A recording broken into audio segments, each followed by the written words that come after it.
The 1980s were a strange and ambitious decade for the trucking world. Manufacturers were chasing fuel efficiency, power, emissions compliance, and futuristic design, often all at the same time. Computers were beginning to appear, aerodynamics became a selling point, and global competition pushed companies to take risks they had never taken before. Some trucks from this era were technological masterpieces, others were engineering overreaches, and a few were simply too far ahead of the world they were built for. These 10 trucks weren't bad ideas. In many cases, they were brilliant, but due to timing, cost, reliability, regulations, or market resistance, they failed, quietly disappearing while tougher, simpler machines survived. Number 1. Freightliner FLB Cabover, 1980 to 1987. The Freightliner FLB Cabover was one of the most technically refined American trucks of the early 1980s, and ironically, that refinement is exactly why it failed. At a time when fleets were demanding lighter weight, better fuel economy, and improved service access, Freightliner delivered a truck that checked every box.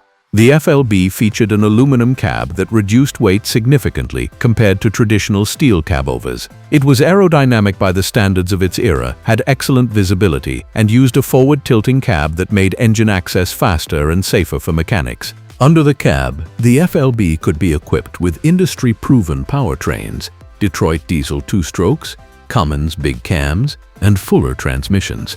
On paper, it was everything a long-haul or regional fleet could want. The truck was efficient, strong, and engineered with a clear understanding of how fleets actually operated. But the FLB entered the market at exactly the wrong moment. In the early 1980s, U.S. length regulations changed, eliminating the advantage that cabovers had held for decades. Fleets were suddenly free to run long-nose conventionals without sacrificing trailer length. Almost overnight, the industry shifted its preference. Drivers wanted bigger sleepers, smoother rides, and quieter cabs, things cabovers simply couldn't match. The FLB wasn't uncomfortable by cabover standards, but it couldn't compete with the emerging aerodynamic conventionals that offered space, comfort, and status. Drivers complained about engine heat, noise, and ride harshness. Fleets listened. The tragedy of the FLB is that it wasn't outdated. It was too late. Freightliner had perfected the cabover just as America decided it no longer wanted one. Production ended quietly, leaving behind a truck that remains respected today as one of the finest cabovers ever built and one of the most mistimed. Number 2. International Harvester Transstar 2, 1978 to 1985. The International Harvester Transstar 2 was not just a truck, it was a statement. It represented International's attempt to prove that American cabovers could still compete in a rapidly changing global market.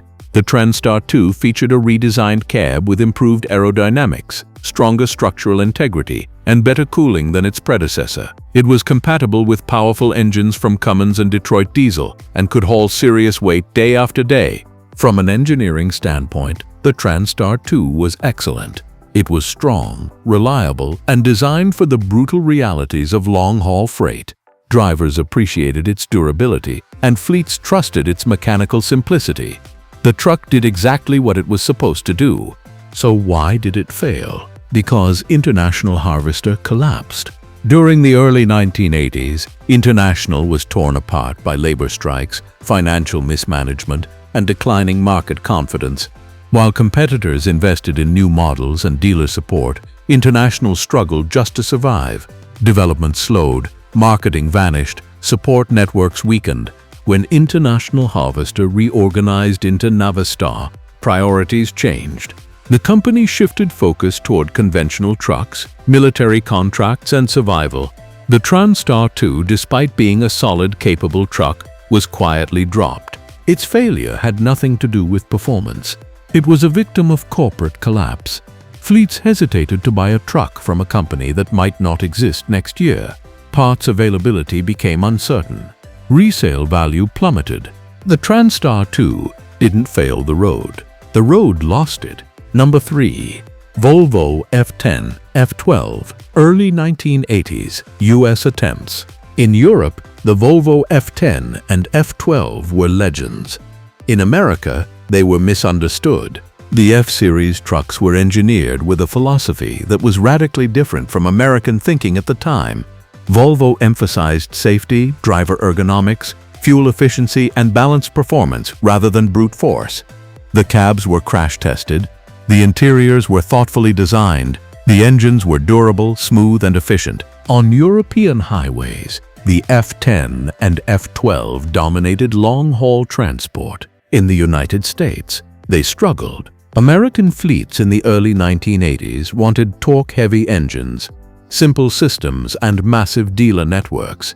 Volvo's engines, while reliable, felt underpowered compared to big American diesels. Parts were expensive and often slow to arrive. Dealer coverage was thin outside major cities. Drivers found the cab-over layout cramped compared to emerging conventionals. Mechanics found the engineering unfamiliar.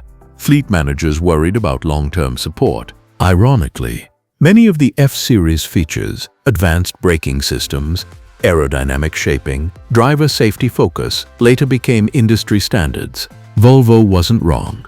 It was early. The F10 and F12 failed in the US, not because they were bad trucks, but because they were designed for a future America hadn't reached yet. Number 4. GMC General 1980 to 1988. The GMC General was one of the toughest conventional trucks of the 1980s, and its failure remains one of the most frustrating stories in trucking history.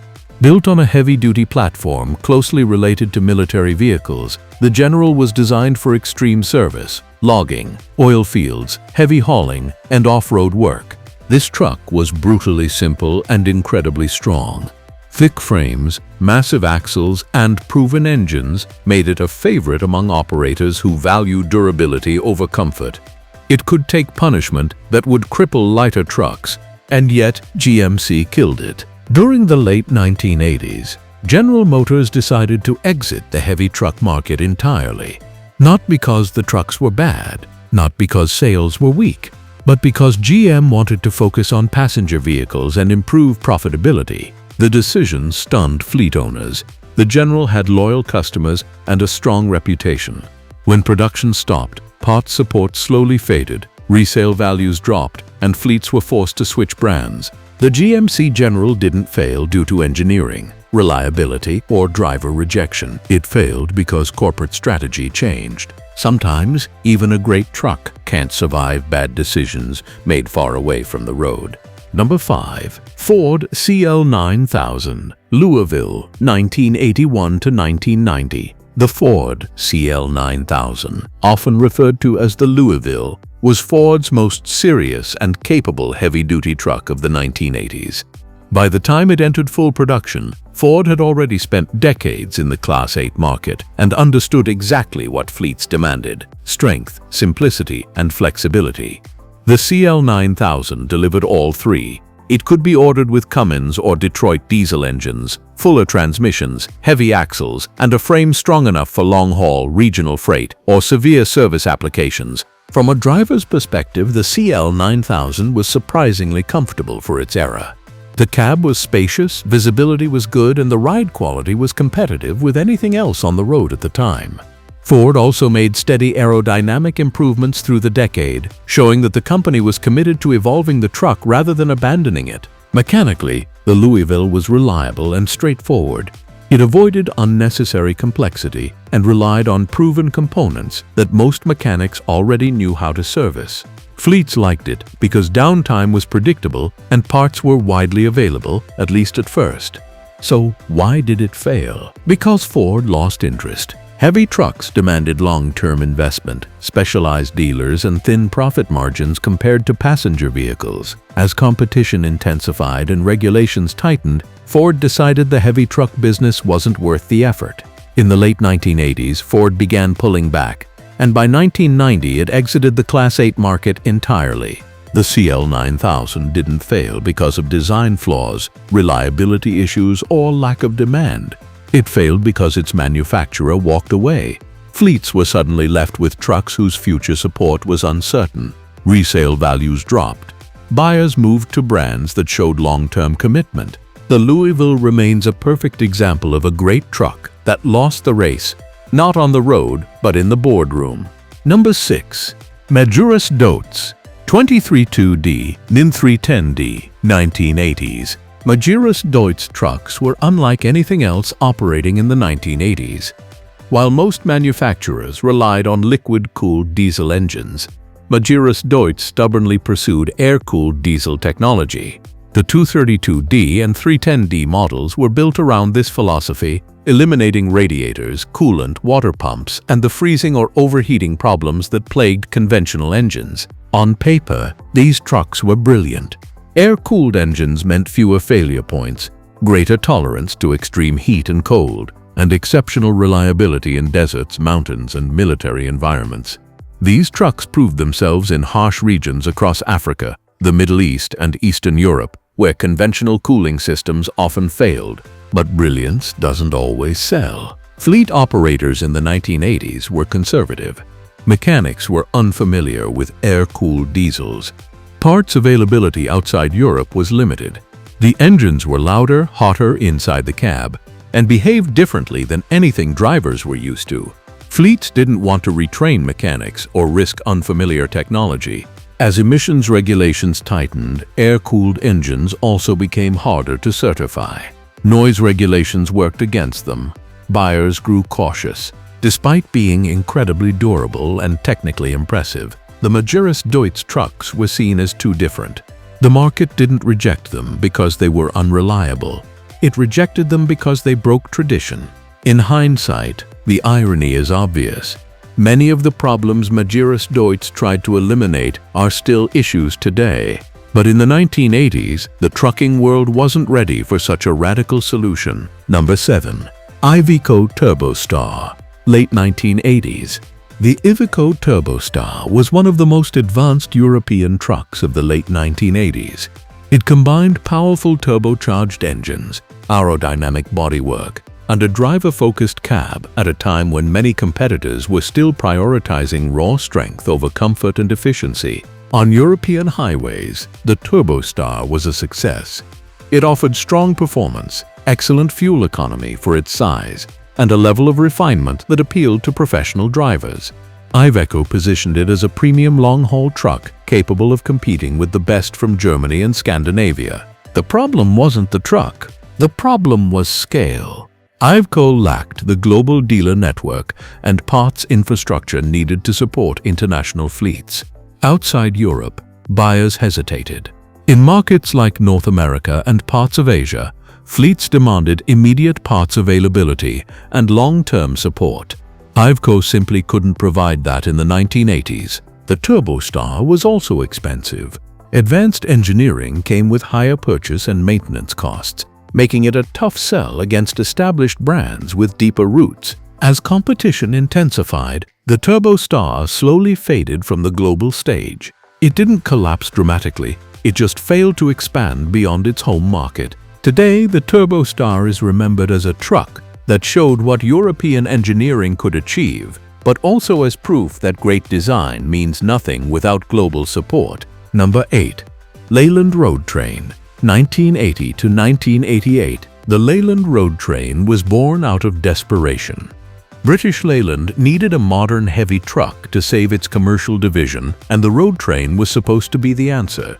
It featured a contemporary cab design, improved aerodynamics, and updated running gear meant to compete with European rivals. The concept was sound. The execution was not. Quality control issues plagued early models. Electrical problems, inconsistent assembly, and underpowered engines hurt the truck's reputation almost immediately. Fleet operators lost confidence quickly, and in the trucking world, reputation is everything. The road train also suffered from corporate instability. British Leyland's internal struggles meant limited development funds, poor marketing, and weak dealer support. Competitors like Volvo and Mercedes-Benz were improving rapidly, while Leyland struggled just to keep up. Drivers criticized the road train for lacking refinement. Mechanics complained about build quality. Fleets moved on.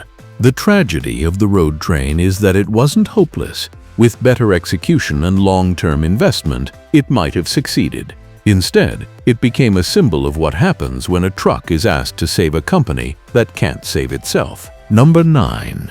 Mack Ultra-Liner, 1987 to 1995. The Mack Ultra-Liner was, in many ways, the most refined American cabover ever built.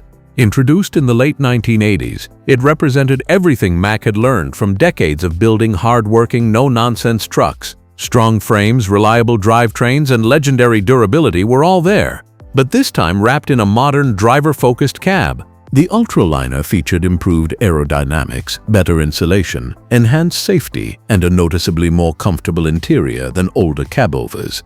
Visibility was excellent, cab access was easier, and serviceability was improved. Underneath, it carried Mack's proven mechanical strength, engines and components designed to run hard for hundreds of thousands of miles. By any technical measure, the Ultra-Liner was a success.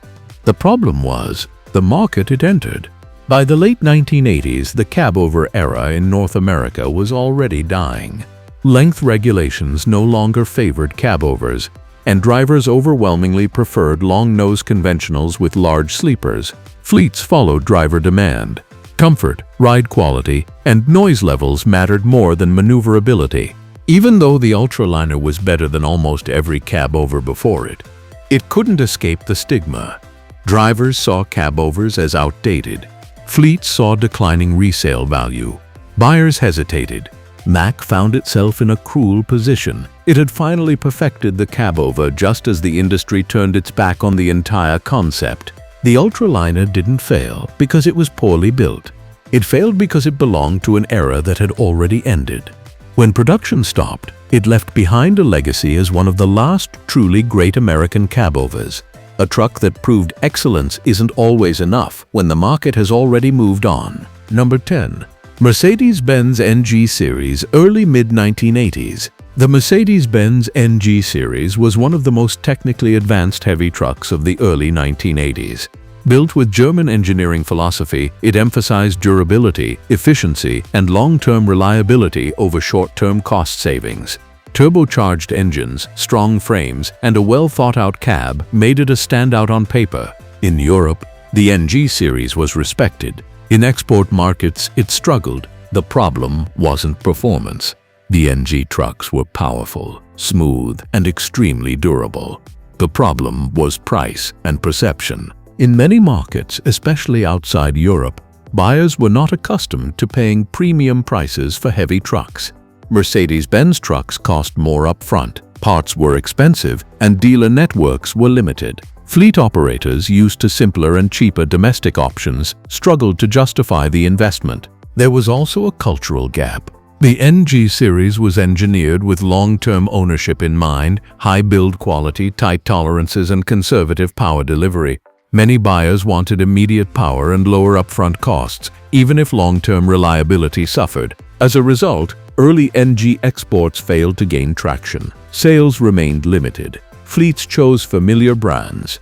Mercedes-Benz retreated, regrouped, and learned. The irony is that the NG Series laid the foundation for Mercedes-Benz's later dominance in the global truck market. The ideas were right, the timing wasn't. The market had to catch up to the truck, not the other way around. The NG didn't fail because it was flawed. It failed because it asked buyers to think long-term in a short-term world. So that's it for today.